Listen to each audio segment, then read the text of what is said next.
commencer dans le vif du sujet. Donc, le sujet du jour, c'est 4 étapes pour un salon qui résiste à toutes les crises. Donc là, on va vraiment venir détailler point par point quels sont nos conseils pour que votre salon fonctionne sur le long terme et surtout qu'il n'ait pas de problème quand il y a des crises comme on peut avoir actuellement. Donc l'étape numéro 1, c'est d'avoir un salon dans les clous. Donc là, on va discuter de vos différentes obligations légales, tout ce que vous devez respecter dans votre salon. Alors, c'est pas la partie la plus drôle, mais c'est toujours mieux que d'avoir une amende. Donc, c'est pour ça qu'on fait un point là-dessus, parce que ce sont des obligations donc, légales. On va donc parler des diplômes, de la possession et de l'utilisation des appareils spéciaux, de la nomination de vos prestations, des normes ERP, de la SACEM, de l'hygiène, de la comptabilité, de l'affichage de vos prix et de la rédaction des tickets de caisse et ensuite de la caisse. Donc du coup, on commence tout de suite avec le sujet numéro 1 qui est le diplôme. Donc est-ce qu'un diplôme, c'est obligatoire?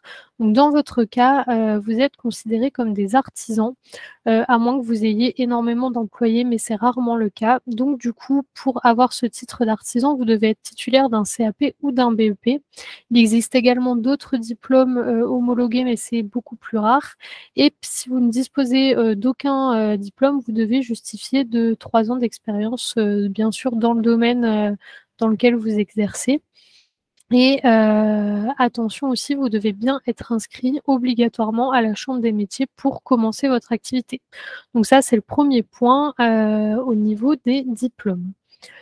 On va maintenant discuter de la possession et de l'utilisation d'appareils spéciaux. Donc là, on va par exemple typiquement parler des machines à UV. On va aussi parler des personnes qui font du maquillage permanent, par exemple, qui ne dépendent pas forcément de la même convention. Donc typiquement pour les machines aux UV, par exemple, il est interdit de les revendre. Vous devez aussi déclarer cette machine donc, auprès de la direction départementale de la protection des populations. Donc ça, normalement, la personne qui vous vend la machine est censée vous prévenir, mais dans le cas où ça n'aurait pas été fait, sachez que c'est une obligation. Vous avez aussi l'obligation de former votre personnel donc à tout ce qui est risque, entretien de la machine, etc. Donc le personnel qui bien sûr utilise cette machine. Vous avez aussi une obligation d'affichage des avertissements pour votre client, donc les risques que ça comporte d'utiliser, le fait qu'ils doivent porter des lunettes, etc. Pour le maquillage permanent et semi-permanent, vous êtes obligé de faire une formation avant de vous lancer. Donc, c'est une formation qui est assez courte parce qu'elle a une durée minimale de 21 heures. Donc, c'est pas une très grosse formation. Et vous pouvez retrouver pas mal d'infos à ce sujet donc, sur le site de la CNAIB et sur le site guichetentreprise.fr. Je vous enverrai les avec le replay. Hop, j'accepte les personnes. Donc, bonjour aux personnes qui viennent de se connecter. Comme je le disais aux autres, je vous invite à couper vos caméras et vos micros puisque cette masterclass est enregistrée, donc ça évitera qu'on voit votre visage sur l'enregistrement. Donc je reprends. Donc, comme je disais, vous avez toutes ces infos sur le site Guichet Entreprise. Je vous enverrai le lien des pages concernées. Il faut savoir aussi que toutes ces formations, à partir du moment où vous cessez votre activité plus de 2 ans, vous êtes obligé de repasser ces formations et d'obtenir une attestation à jour. Alors, il faut faire attention parce que ces attestations et formations sont assez récentes. Donc, la plus vieille date de 2014 et il y en a une autre qui date de 2016. Donc, si vous aviez votre diplôme avant ces dates, il est considéré que vous avez automatiquement eu ces formations. Donc, elles ont des délais de validation différentes. Mais voilà, ça dépend de la date à laquelle vous avez passé votre diplôme. On va maintenant parler de la nomination des prestations. D'ailleurs, c'est une erreur que nous, on voit souvent chez nos clients. En fait, il y a certains titres de prestations que vous ne pouvez pas donner puisqu'ils sont réservés à un certain type de métier. C'est le cas, par exemple, des massages qui sont réservés de base en fait aux masseurs kinésithérapeutes. Donc, si vous n'avez pas ce diplôme, officiellement, vous n'avez pas le droit de nommer votre prestation massage. Par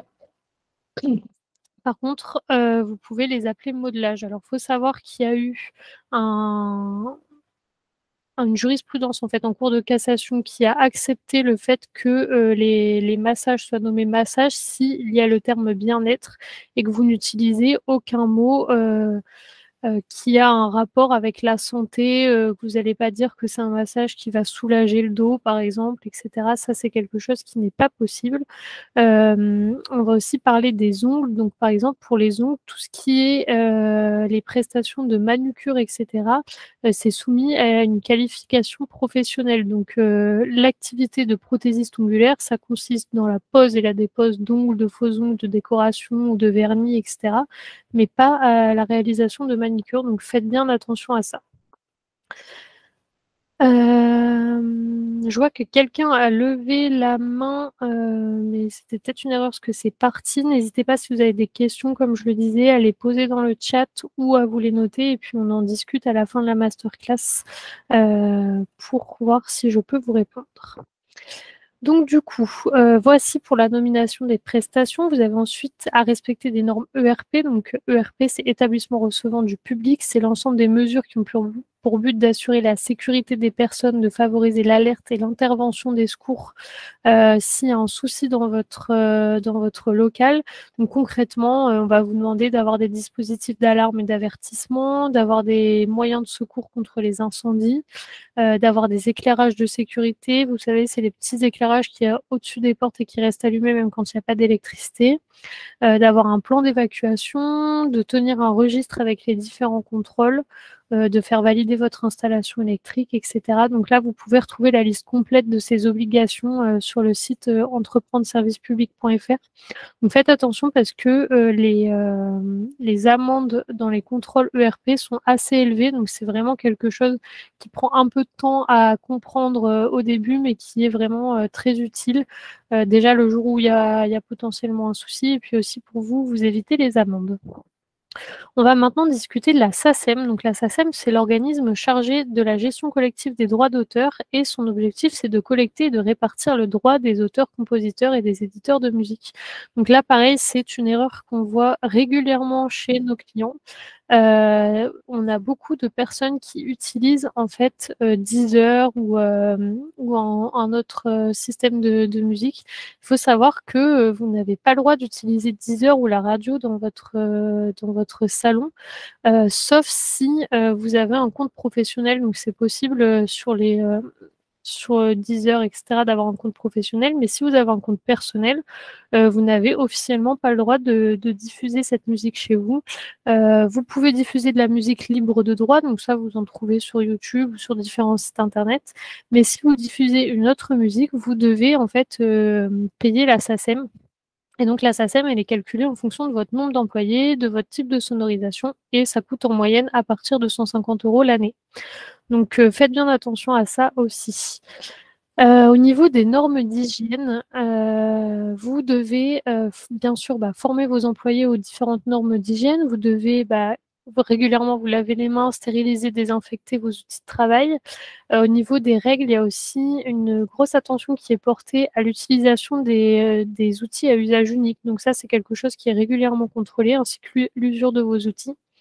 On vous conseille aussi de faire très attention aux produits chimiques que vous utilisez dans vos salons parce que les normes changent de manière très régulière. Donc du coup, il faut vraiment s'assurer qu'on est toujours dans les clous par rapport à ça. Ensuite, on va maintenant discuter des obligations comptables. Donc les obligations comptables, elles varient énormément en fonction du statut de votre entreprise, tout comme l'obligation de faire intervenir un comptable. En fonction de votre statut, vous n'avez pas forcément l'obligation de faire appel à un comptable, ni même l'obligation de tenir une comptabilité. C'est le cas typiquement des micro-entreprises. Donc je sais qu'on a énormément de clients qui sont en micro-entreprise, et typiquement dans ce type de cas, les seules obligations, c'est de tenir un livre de recettes, de déclarer son chiffre d'affaires, de réaliser des factures pour chaque vente et prestation et d'ouvrir un compte dédié à son entreprise si celle-ci a un chiffre d'affaires supérieur à 10 000 € pendant 2 ans. Sinon, vous pouvez tout à fait utiliser le même compte que votre compte personnel, même si c'est quelque chose que nous, on vous déconseille et que beaucoup de comptables déconseillent aussi. C'est bien de séparer les activités perso et professionnelles.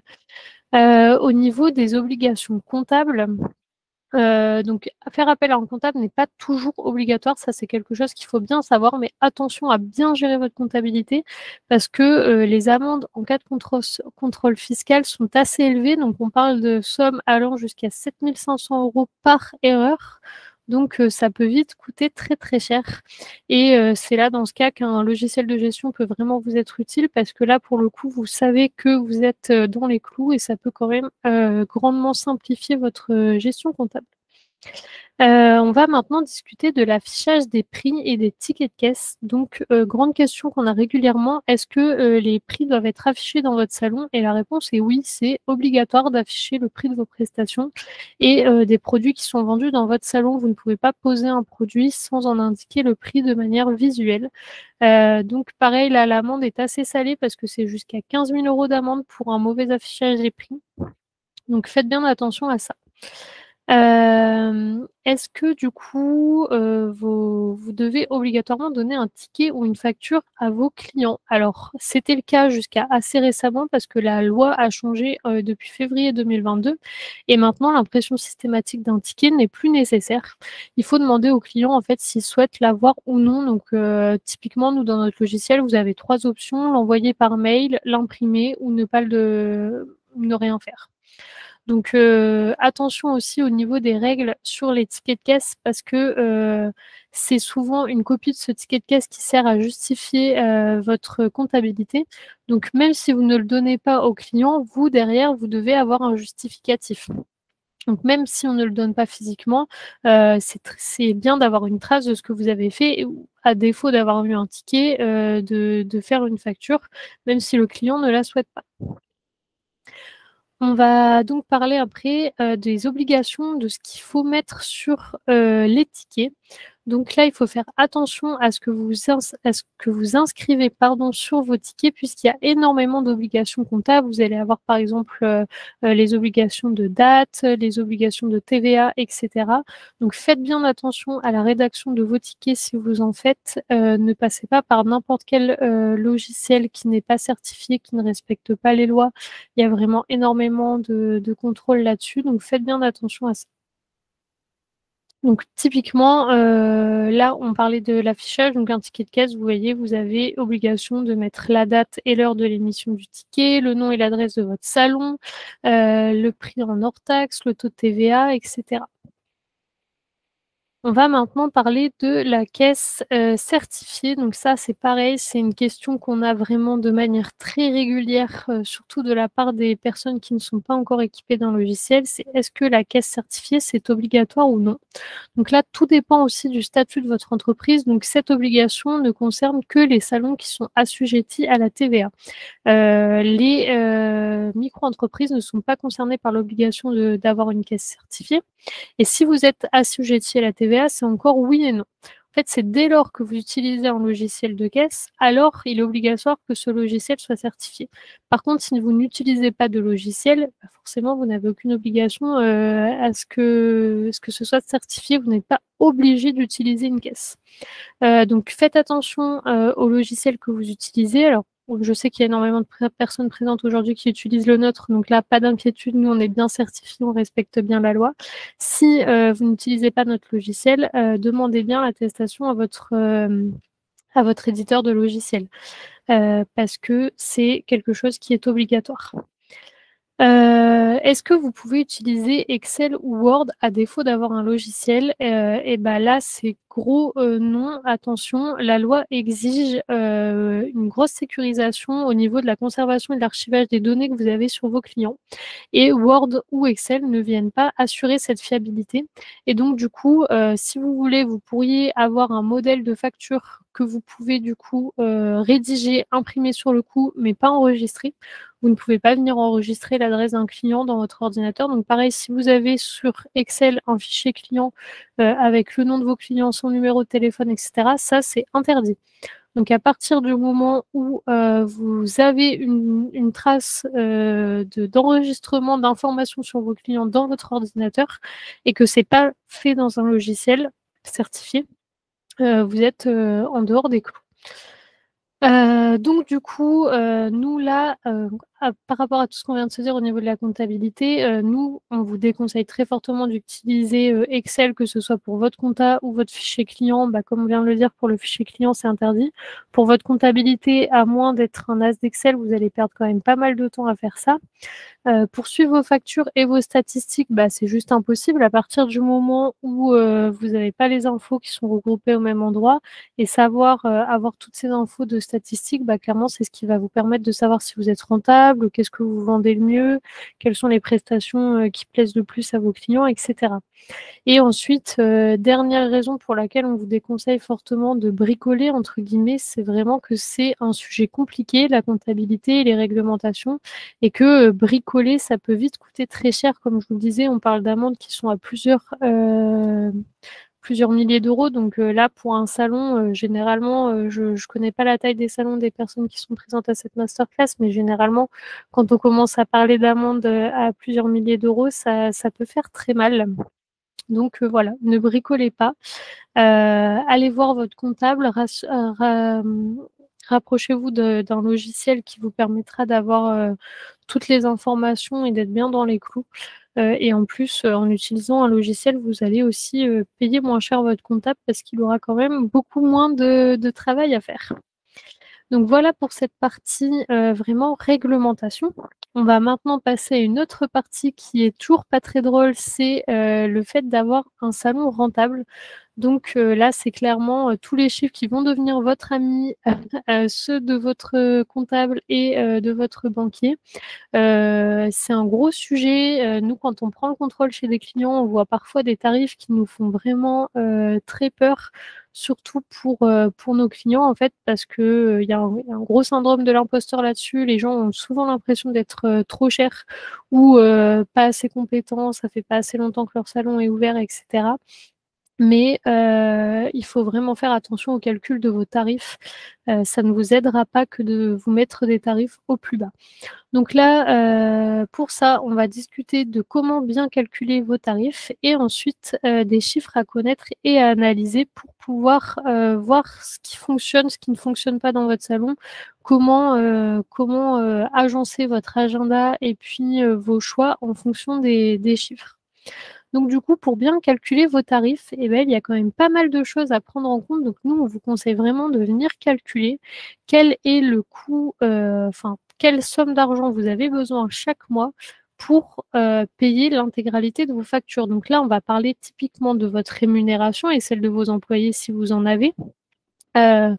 On met un gros point d'honneur là-dessus. Votre rémunération, c'est quelque chose qui est censé être calculé dès le départ. C'est pas vous travaillez tout le mois et puis à la fin, s'il reste un peu d'argent, alors vous allez être payé. C'est pas comme ça que ça devrait fonctionner. Il faut vraiment que vous vous disiez, voilà, moi je veux telle rémunération et comment je vais faire pour y arriver. Donc on parle là-dessus. Donc sur les rémunérations, vous avez ensuite les charges sociales. Donc là, pareil, qui sont en fonction du statut de votre entreprise. Vous avez aussi vos congés payés. Ça, c'est quelque chose que beaucoup de personnes oublient. Quand vous partez en vacances, 1 semaine, 2 semaines, 3 semaines, voire plus dans l'année, vous êtes censé être payé pendant cette période. C'est quelque chose que vous devez prendre en compte dès le départ. Donc ensuite, vous avez toutes vos prévoyances. On a quand même pas mal de clients qui ont des prévoyances privées, étant donné que quand on est à son compte au niveau de la sécurité sociale et même de la retraite, etc., c'est pas vraiment comme quand on est salarié. Qu'ensuite, vous avez toutes vos formations. C'est ce qui vous permet d'être à jour, de garder des clients, de pouvoir proposer de nouvelles prestations. Ça, c'est pareil, c'est pas quelque chose que vous devez payer de manière personnelle. Vous avez ensuite vos logiciels, donc les logiciels de comptabilité, les logiciels pour faire votre com, etc. Votre site internet si vous en avez un. Vous avez la partie publicité, vos frais bancaires, votre matériel aussi qui doit être remplacé. Vous avez du matériel, par exemple, qui doit être changé tous les 5 ans, de ce genre de choses. Vos assurances, votre comptabilité, votre loyer, bien sûr, qui est quand même une grosse part de vos charges, et puis tout ce qui va être eau, facture et la case imprévu. On a toujours quelque chose qu'on n'avait pas prévu et qu'il faut payer. Donc ça, c'est vraiment dans les grandes lignes tout ce qu'il faut prendre en compte pour calculer vos prix. Ensuite, comment on va établir ce calcul? C'est l'étape numéro 1, ça va être de calculer le total de vos charges fixes. Donc c'est ce qu'on vient de voir dans la slide précédente, le total de toutes ces sommes. L'étape 2, ça va être de calculer votre nombre d'heures effectives. Donc ça va être le nombre d'heures que quelqu'un va vous payer. Typiquement, sur une journée de 8 heures, si vous êtes 8 heures dans votre salon, vous n'allez pas forcément faire une prestation des prestations pendant 8 heures. Vous allez peut-être à un moment faire de l'administratif, à un moment faire du ménage, etc. Et il va falloir que ce temps-là, il soit déduit parce que personne ne va vous payer pour faire le ménage, mais vous, à la fin, il va bien falloir que vous payiez vos charges. Donc du coup, il va falloir que vous calculez sur votre temps de travail quels sont le nombre d'heures effectives où vous faites réellement des prestations. L'étape 3, ça va être donc de diviser la somme de ces charges fixes par votre nombre d'heures effectifs et vous allez obtenir en fait votre coût à l'heure. Donc dans l'étape 4, vous allez mettre en corrélation ce coût à l'heure avec le temps de votre prestation. Par exemple, si vous avez établi qu'il vous fallait 50 € par heure, une prestation d'1 heure devra minimum être affichée à un tarif de 50 €, voire plus si vous voulez du coup faire du bénéfice avec votre salon ou appliquer une marge à vos tarifs. Donc ce sera le coût minimum que vous devrez appliquer. Et l'étape 5, comme je viens de le dire, c'est d'ajouter les frais de déplacement. Pour celles qui travaillent à domicile, ça va être les frais variables, pardon. Pour celles qui travaillent à domicile, ça va être les frais de déplacement. Si vous voulez intégrer une marge, etc. Si vous offrez un petit cadeau à vos clients, ça c'est pareil. C'est des choses qui doivent être prévues à la base. Et suite à tout ça, vous allez venir ajouter la TVA, donc pour ceux qui y sont assujettis. Et là, attention aussi, c'est vraiment quelque chose qu'on voit ultra régulièrement chez nos clients.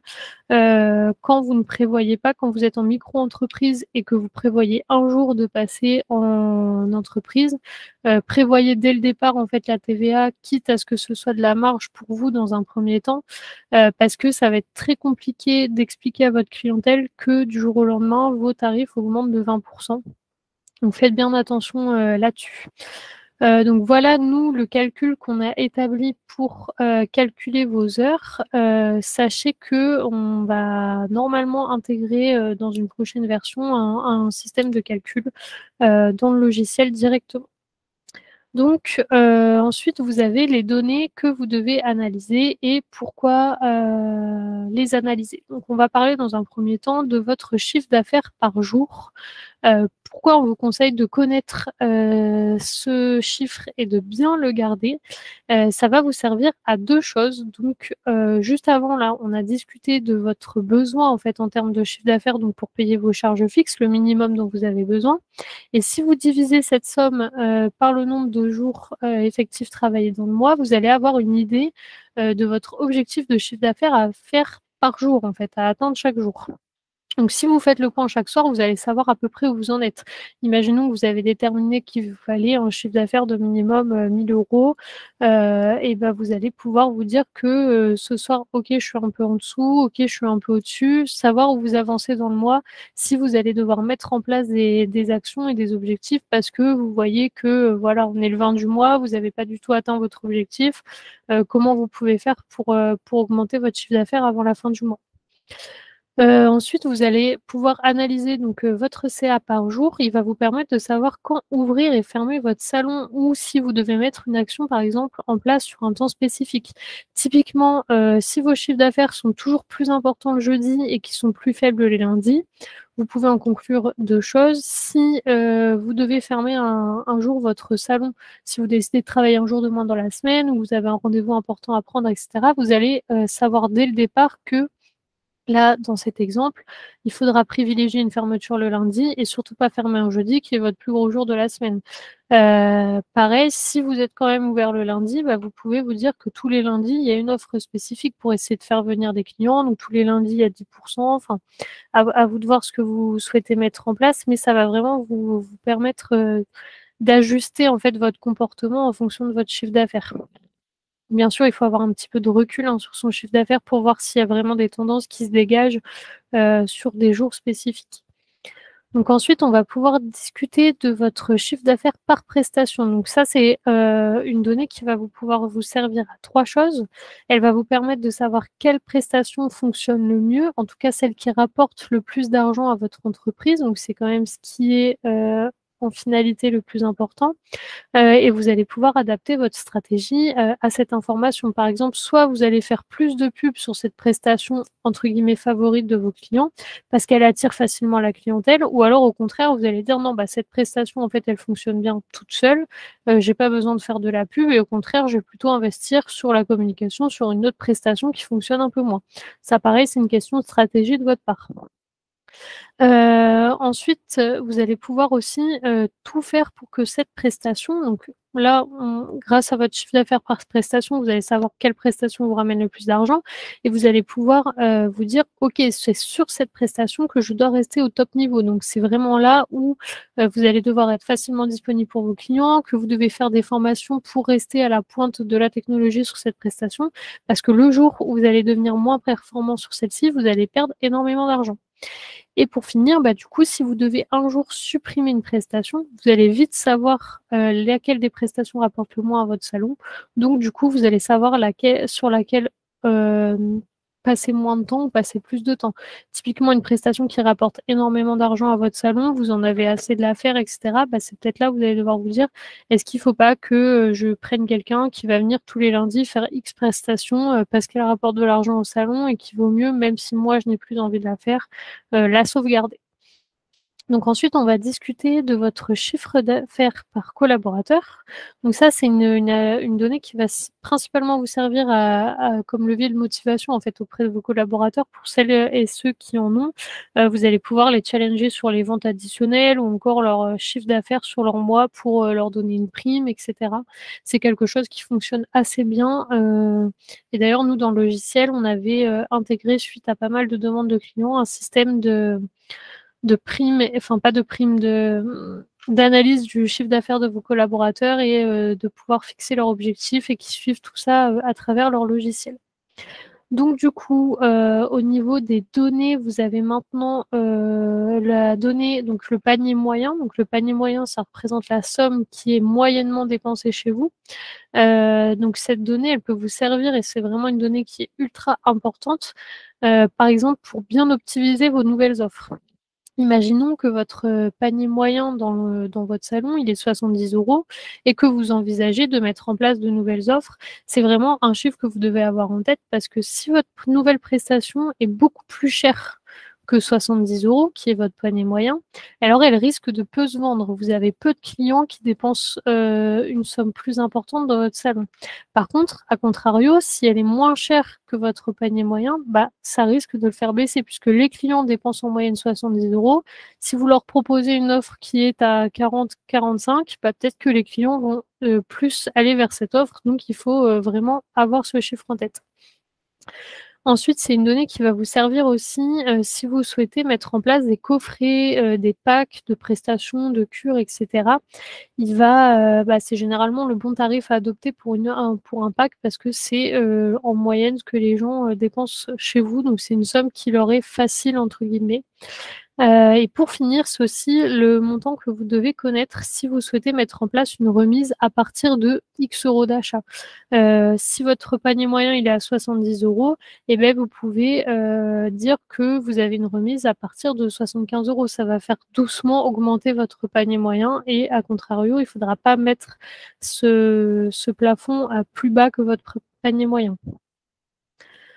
On va maintenant discuter de vos meilleurs clients parce que ça, on ne le répète jamais assez, mais un client fidèle coûte beaucoup moins cher qu'un nouveau client. Donc l'idée, c'est vraiment de garder vos clients actuels et de les faire revenir de manière ultra régulière parce que ça vous coûtera toujours moins cher. La communication, c'est un frais caché, que ce soit en termes d'euros ou de temps, ça prend pas mal de temps. Donc vraiment, chouchoutez vos clients. On reparlera d'ailleurs un peu plus loin dans la masterclass de comment faire revenir vos clients plus facilement. Donc voilà pour le calcul de vos prix et les données que vous devez analyser. Donc là, si on reprend depuis le départ de la masterclass, vous avez, si vous respectez tous nos conseils, vous aurez du coup un salon dans les clous. Vous allez respecter les normes, etc. Vous aurez donc maintenant un salon rentable puisque vous avez bien calculé vos prix et que vous savez analyser les données et pour mettre en place des stratégies, etc. Donc là, on va maintenant parler de communication. Vous êtes dans les clous, vous êtes rentable, comment je fais venir des clients? Donc là, on part là-dessus. Donc l'étape numéro 3, un salon connu et reconnu. Il faut savoir que la communication, c'est un travail de longue haleine puisqu'en moyenne, un client passe à l'action 7 fois après avoir vu une offre. Donc c'est-à-dire qu'il faudrait qu'il entende parler de vous 7 fois avant qu'il décide à prendre un rendez-vous.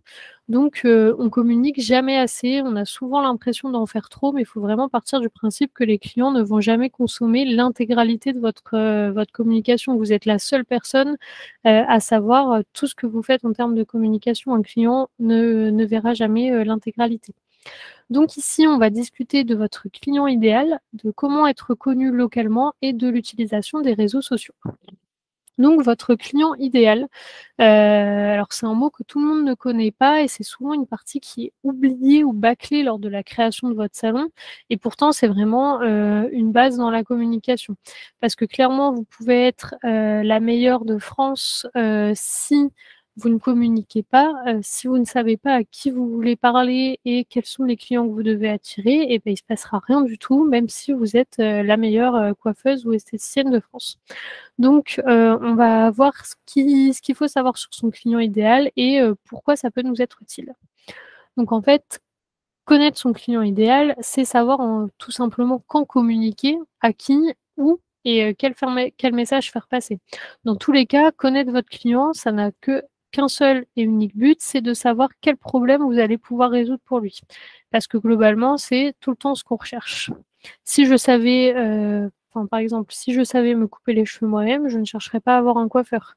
Là, le coiffeur, il va devoir se dire: «OK, le problème que je résous, c'est que, X personne ne sait pas se couper les cheveux soi-même». Donc voilà les informations minimum à connaître sur votre client idéal. Donc vous avez par exemple son nom et son apparence physique. Donc là, par exemple, vous allez peut-être vous demander à quoi ça peut servir, mais quand vous allez faire une pub sur un flyer ou sur les réseaux sociaux, les gens sont toujours plus attirés par les personnes qui leur ressemblent. Qui, je vois une pub et que je me dis: «Ah mais oui, mais ça elle est comme moi en fait cette personne», et ben là du coup je vais me sentir beaucoup plus attirée. C'est pour ça que c'est utile de savoir à quoi ça sert. Typiquement pour un barbeur, je ne sais pas, vous n'allez pas mettre sur votre flyer une fille toute mignonne qui n'a pas un poil sur les joues. Ça n'a aucun rapport. Vous n'avez aucune chance d'attirer votre client final en faisant ce genre de choix. Donc vous allez ensuite devoir connaître l'âge de votre client idéal. Donc là, c'est typiquement pour avoir des références communes. Les jeux de mots, les films, et cetera. Si vous venez faire des petites blagues dans votre communication, si vous n'avez pas du tout les mêmes références que les personnes qui viennent communiquer avec vous, ça va être compliqué de capter leur attention. Donc leur sexe, c'est exactement ce que je disais avant, ça correspond aussi au fait que la personne puisse se retrouver. Donc ensuite, on va parler de la situation personnelle. Donc là, typiquement, est-ce que la personne a des enfants?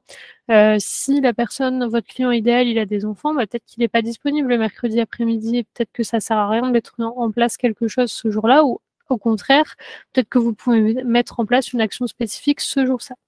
Vous avez ensuite la ville de résidence. Donc ça va être très utile pour vous pour savoir où est-ce que vous devez faire de la pub. Si vos clients viennent principalement d'une ville, vous savez que vous pouvez vous concentrer là-dessus. Vous allez aussi, par exemple, typiquement les personnes qui mettent un itinéraire sur leur site pour dire, bah, voilà, comment venir à notre salon. Si votre salon, il est un peu excentré, bah, c'est depuis ces villes-là que vous allez devoir le faire. La profession, c'est pareil, c'est aussi, connaître, les horaires et donc la disponibilité, la flexibilité de, vos clients.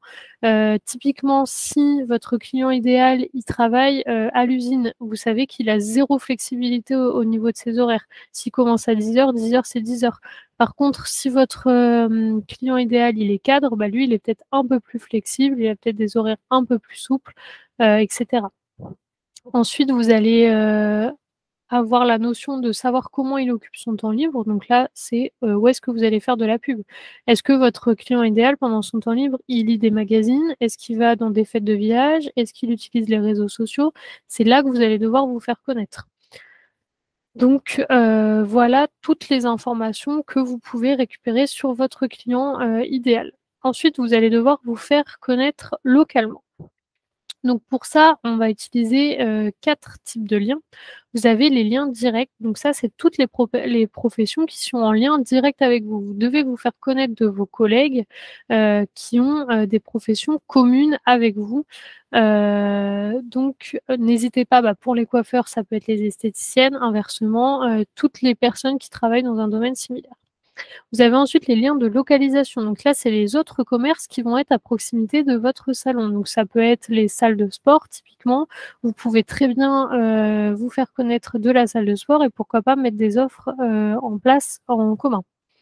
Vous avez ensuite les liens de recommandation. Donc ça, c'est les clients que vous avez déjà acquis. Vous avez aussi vos proches, vos anciens collègues, les gens avec qui vous avez fait votre formation, etc. Ça, c'est des personnes que vous devez tenir au courant de l'ouverture de votre salon, du lancement de vos offres, etc. C'est eux qui vont pouvoir parler de vous facilement. Et ensuite, vous avez les liens de référencement. Donc là, ça va être tout ce qui va être page Google, site internet, les groupes Facebook locaux, la presse locale, les groupes d'entrepreneurs aussi, c'est quelque chose qui fonctionne assez bien. Donc voilà, les 4 types de liens que vous devez activer pour vous faire connaître localement. On va maintenant discuter des réseaux sociaux. Donc, il y a énormément de choses qui se passent sur les réseaux sociaux maintenant. C'est devenu quasiment indispensable pour une entreprise. Donc, nous, on va vous parler des 4 principaux réseaux sociaux actuellement. Il y en a d'autres, mais on pourrait y passer beaucoup de temps parce qu'il y en a des nouveaux chaque jour. Il faudra bien sûr choisir, donc avant de discuter de votre client idéal, on en revient au même sujet, il va falloir choisir le réseau social sur lequel se trouve votre client idéal. Et si vous ne maîtrisez pas bien les réseaux sociaux, concentrez-vous vraiment uniquement sur celui-ci avant de vous lancer dans plusieurs sujets. Donc il y a 4 réseaux sociaux principalement, le plus connu c'est Facebook. Donc là, on a quand même, majoritairement des femmes. Les utilisateurs, en moyenne ont entre 18 et 34 ans. Il y a quand même 48 millions d'utilisateurs, mensuels en France et pour le petit, chiffre, en rapport avec les entreprises, on estime qu'une personne, clique en moyenne, 8 fois par mois sur des pubs, directement sur Facebook. Pour Instagram, donc c'est le deuxième réseau social, ici on est, comme Facebook sur principalement, des femmes qui l'utilisent. On a une moyenne d'âge qui est un peu plus vieille, donc qui est de 25 à 45 ans. 23 millions d'utilisateurs mensuels en France et on estime que 70 pardon, des utilisateurs suivent au moins une marque. Donc c'est important ici sur Instagram, on va plus avoir, l'univers complet de la marque et pas uniquement des pubs. On a maintenant TikTok qui est le réseau social qui perce le plus au niveau des jeunes. Donc là, c'est encore plus marqué, il y a 60 de femmes et les utilisateurs sont beaucoup plus jeunes puisqu'en moyenne, ils ont entre 11 et 24 ans. C'est un peu le réseau social, qu'on appelle, pour les marques, c'est un peu un vivier de futurs clients. Donc, il y a 15 millions d'utilisateurs mensuels en France et c'est une application, attention, qui bat tous les records d'utilisation puisqu'en moyenne, elle est utilisée 40 minutes par jour chez ses utilisateurs. Donc, ils y passent énormément de temps, à contrario des autres réseaux sociaux. Et pour finir, on a LinkedIn qui est un peu moins utilisé dans le cadre des salons de coiffure, d'esthétique, les spas, etc. Mais qui peut être bien utile si vous souhaitez ouvrir des franchises, si vous souhaitez faire une levée de fonds, etc. Parce que c'est un réseau social qui est 100% B2B et qui est quand même utilisé par 11 millions d'utilisateurs en France. France. Et là, contrairement aux autres réseaux sociaux, il y a plutôt principalement des hommes. Donc là, je vous ai parlé des 4 réseaux principaux. Il faudra faire votre choix pour savoir où est-ce que se trouve votre client idéal et surtout, une fois que vous avez fait votre choix, il va falloir savoir qu'est-ce que vous allez poster sur les réseaux sociaux. Poster pour poster, ça n'a pas vraiment d'utilité. Le mieux, c'est quand même de savoir pourquoi vous postez tel sujet et quelle est votre stratégie derrière. Donc pour ça, on va vous dévoiler notre stratégie de contenu. Donc l'étape numéro 1 dans votre stratégie de contenu, ça va être de savoir à qui on parle. Donc on en revient à votre client idéal. L'étape numéro 2, ça va être de définir votre positionnement. Donc définir votre positionnement, c'est quelle est l'image que vous voulez renvoyer en fait à vos clients. Souvent comme exemple, je parle en fait des supermarchés. Donc vous allez retrouver par exemple Lidl, Carrefour et Monoprix. Lidl, typiquement son positionnement, c'est le supermarché qui est accessible à tout le monde. Là-bas, c'est pas cher. On sait qu'on ne trouvera pas de produits de marque. Par contre, on sait qu'on va faire des économies. Carrefour, ça va être son positionnement. Lui, il se dit, moi, je fais pour tout le monde. Donc, je vais avoir des produits pas chers, mais je vais aussi avoir des produits de marque et j'aurai aussi des produits un peu plus haut de gamme. Vous allez vraiment pouvoir, qui que vous soyez, trouver ce que vous souhaitez à Carrefour. Et vous avez Monoprix, qui a un positionnement un peu plus haut de gamme. Vous allez vraiment retrouver peu de produits, des produits qui sont généralement plus qualitatifs, des marques qu'on ne retrouve pas dans les grands supermarchés, etc. Donc là, vous allez vraiment voir un exemple de positionnement. L'étape numéro 3, ça va être de savoir quels sont vos objectifs. Vous les communiquez sur les réseaux sociaux. Pourquoi? Est-ce que c'est pour lancer un nouveau produit? Est-ce que c'est pour faire venir des clients? Est-ce que c'est pour créer une communauté autour de votre marque, etc. Vous devez réfléchir à pourquoi vous postez. L'étape numéro 4, ça va être de savoir quelles sont les infos dont ont besoin vos clients, en fait. Pour ça, c'est assez simple parce que le client fonctionne en gros avec 4 phases. Donc la phase numéro 1, c'est la phase de découverte. Donc en gros, il commence à s'intéresser à un sujet qui est général. Par exemple, ça va être quelqu'un qui va se dire « Ok, j'aimerais bien commencer à me teindre les cheveux. Je ne sais pas encore trop ce que je vais faire. Je ne sais pas si je vais aller au supermarché acheter une boîte. Je ne sais pas si je vais aller chez le coiffeur et si je vais chez le coiffeur, chez quel type de coiffeur, etc. » Donc là, la personne, elle est en phase de découverte. La phase numéro 2, ça va être l'évaluation. En gros, maintenant, la personne, elle sait qu'elle veut se colorer les cheveux, elle sait ce qu'elle veut, quel est son objectif, l'objectif qu'elle veut atteindre. Et maintenant, elle va vouloir atteindre cet objectif. Donc là, elle va chercher des informations pratiques.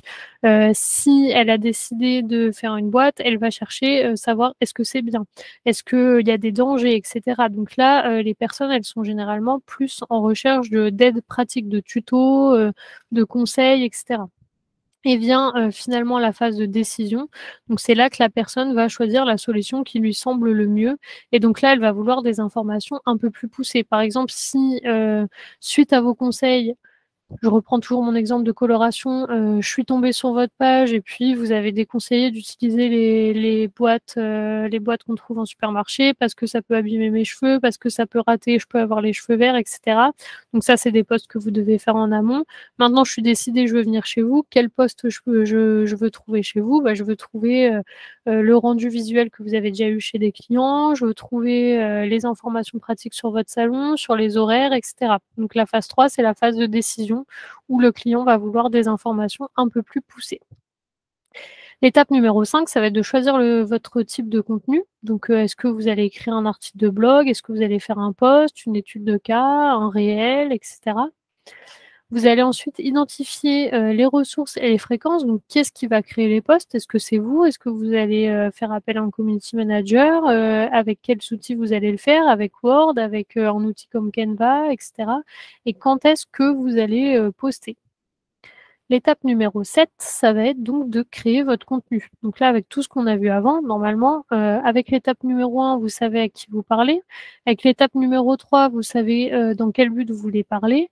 Et puis, avec l'étape numéro 4, vous allez savoir quoi écrire, c'est-à-dire quelles sont les questions que se posent vos clients et futurs clients. Et pour finir, à la fin, ce qui est important aussi, c'est d'analyser votre contenu pour pouvoir l'ajuster si besoin.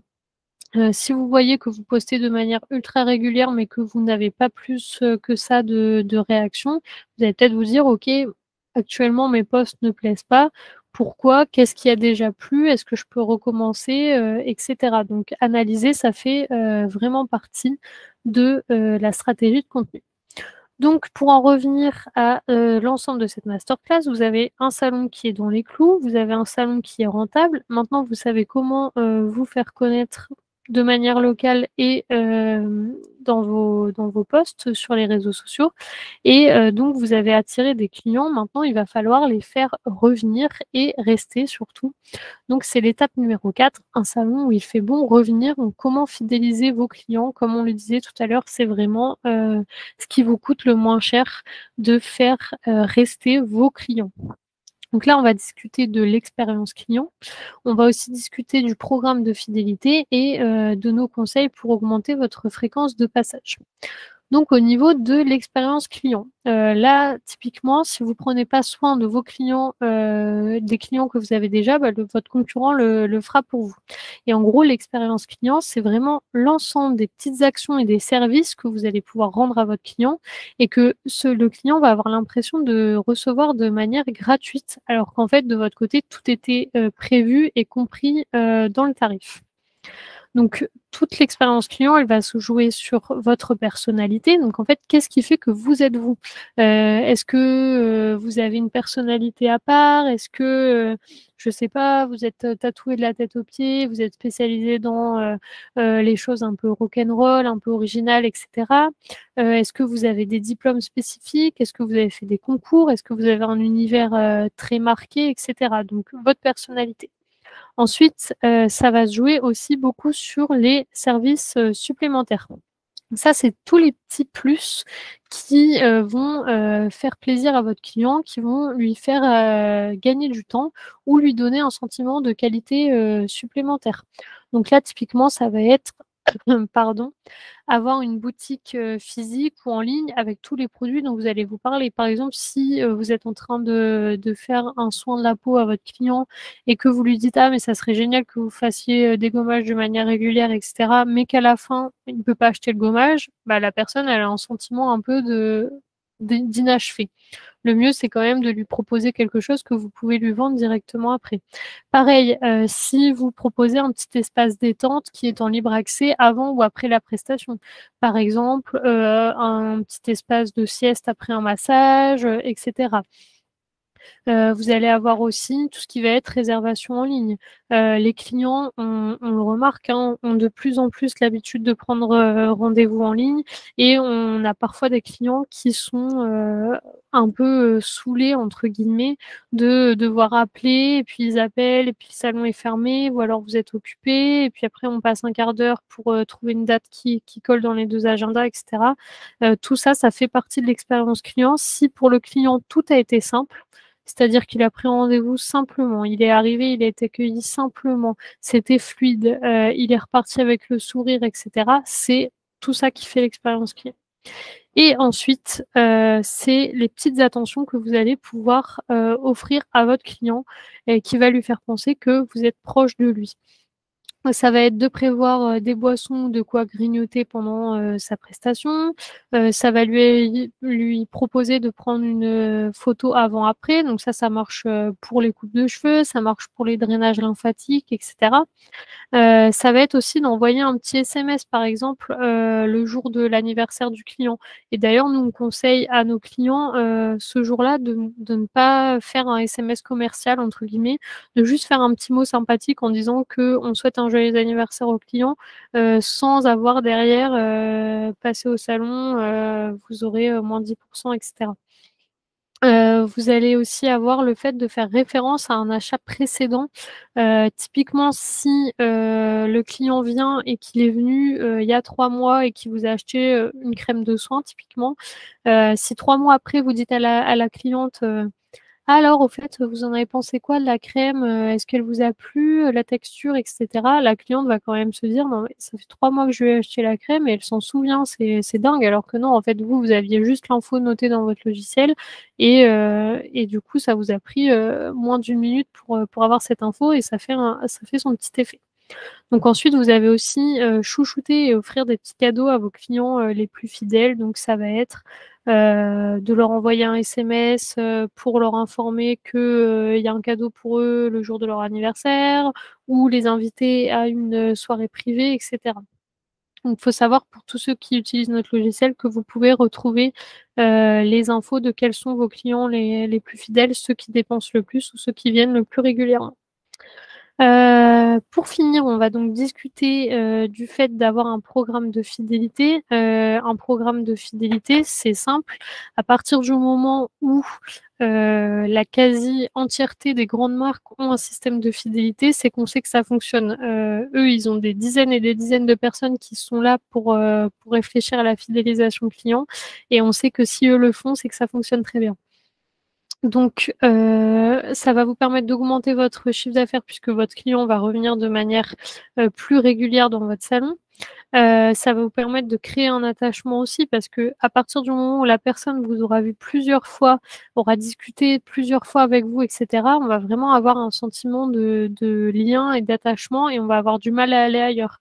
Moi, si j'aime bien ma coiffeuse, que je l'ai vue 3 ou 4 fois, elle est super sympa, je vais avoir un peu plus de scrupules à aller prendre rendez-vous parce que il fallait que j'attende une semaine de plus chez elle. Donc vous allez aussi gagner du temps parce que quelqu'un qui vient de manière plus régulière, bah, forcément, il y a un peu moins de choses à faire. Donc vous allez gagner du temps dans votre prestation. Ça va aussi augmenter votre bouche à oreille parce qu'en moyenne, un client fidèle recommande, les recommandations que vous avez viennent à 64% de vos clients les plus fidèles. Donc du coup, c'est vraiment quelque chose qui est important. Et ensuite, vous allez faire des économies parce que, comme je vous le disais, vous avez bien plus de chances de vendre à un client fidèle qu'à un nouveau client. Donc du coup, c'est vraiment sur eux qu'on doit miser. Pardon. Donc, faut savoir que dans notre logiciel, pour celles et ceux qui l'utilisent, vous avez possibilité de mettre en place automatiquement un système de fidélité sur le nombre de passages, la fréquentation ou en rapport avec les euros dépensés.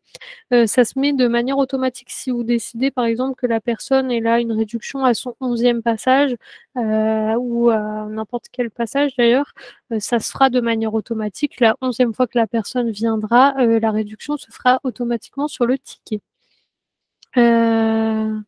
Du coup, pardon, je suis repartie en arrière. Donc du coup, on va terminer cette masterclass avec les fréquences de passage. Donc 5 conseils pour augmenter votre fréquence de passage. Donc là, on en revient à ce qu'on a dit juste avant, avoir un programme de fidélité. Ça va être aussi de proposer systématiquement un nouveau rendez-vous. Donc la personne vient de sortir de ce rendez-vous, vous êtes en train de l'encaisser. Ça va être vraiment de venir dire est-ce qu'on prévoit tout de suite votre prochain rendez-vous? Comme ça, c'est fait, on n'a plus à y penser, etc. Sachez que chez nous, d'ailleurs, il y a un pop-up qui s'affiche automatiquement à la fin de votre encaissement pour vous y refaire repenser. De faire du marketing ciblé aussi sur les clients qui ne sont pas venus depuis X semaines. Ça peut être un petit mail ou un petit message humoristique en disant est-ce qu'il ne serait pas temps de faire X prestations, on ne vous a pas vu depuis 3 mois, etc.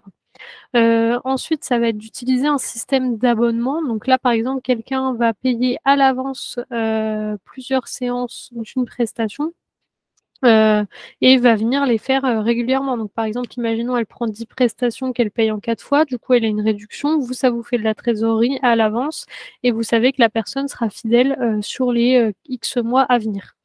Vous allez aussi avoir beaucoup de choses qui vont venir avec la communication. Donc là, il ne faut pas hésiter à communiquer régulièrement avec vos clients pour leur annoncer vos nouveautés, les changements, le quotidien dans votre salon, etc. Maintenant, les gens sont ultra friands de connaître ce qui se passe derrière ce qu'ils voient de base, en fait. Qui sont les nouvelles personnes? Est-ce que vous avez fait des formations? Qu'est-ce que vous faites quand vous êtes en week-end et que vous ne travaillez pas, etc. C'est des informations que les clients ont envie de savoir maintenant. Et vous allez pouvoir aussi utiliser un système de carte privilège. Nous, c'est quelque chose qu'on a intégré à notre logiciel l'année dernière. Et en fait, le système de carte privilège, ça va être un peu un système où vous allez pouvoir avoir une carte privilège payante. Donc, imaginons la personne paye sa carte privilège 10 € par mois. Et en échange, elle aura moins 15% sur toutes les épilations ou ce genre de choses. Donc, nous, c'est quelque chose qu'on a depuis l'année dernière qui se met en place avec un prélèvement CEPA, donc un prélèvement automatique automatique tous les mois qui se fait sur le client et qui va vous permettre de fidéliser aussi pas mal vos clients. Donc moi, j'en ai fini pour aujourd'hui. Je vous laisse avec un gentil petit clin d'œil de Brad Pitt parce que je pense que vous préférez un clin d'œil de Brad Pitt qu'un des miens. On va tout de suite parler de vos questions si vous en avez. Et avant de vous quitter, je vous rappelle que cette masterclass vous a été proposée par le logiciel Easybell et c'est avec notre logiciel que vous allez pouvoir utiliser donc le logiciel de caisse certifié, le site de réservation en ligne, la boutique en ligne, la gestion de vos clients, la gestion de votre agenda, des SMS et des emails de rappel.